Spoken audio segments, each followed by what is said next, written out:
Bueno, chicos, yo no soporto a los niños en absoluto. Se manchan los libros de mermelada, les rasgan las páginas, de los que les importe un pimiento, que los mayores tengan sus propias preocupaciones y problemas. ¿Por qué has entrado a mi tienda con tanta prisa? Daba la impresión de que huías de algo. Vamos, habla, ¿de quién huyes? De los niños de mi clase.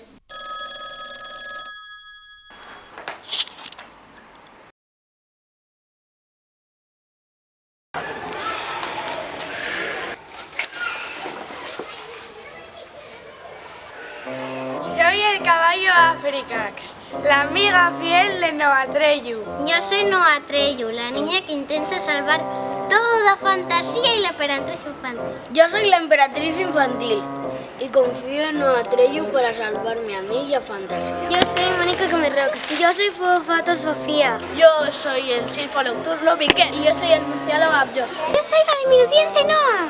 Yo soy el caracol de carreras, Dana. Yo soy Carluyur, el dragón de la suerte, la compañera de Noa. Yo soy el lobo de la tiniebla, persigo a Noatreyu. Somos las esfinges. Comprobaremos si Noatreyu es capaz de pasar por nuestros caminos. Yo soy Zoemorla, soy muy vieja y muy sabia. Somos los abusores del colegio y nos gusta molestar y fastidiar. Soy Fio Kairon y soy la encargada de encontrar a Noatreyu. ¿Conseguirá salvarse la emperatriz infantil? ¿Volverá a ver Noatreyu a su querida Africax? ¿Superarán Carluyur y Noatreyu superar todas las barreras para salvar el mundo de Fantasía? ¿Qué le está pasando a Fantasía? ¿Alcanzará el lobo de las tinieblas a nuestros protagonistas? ¡Sigamos leyendo para sanar!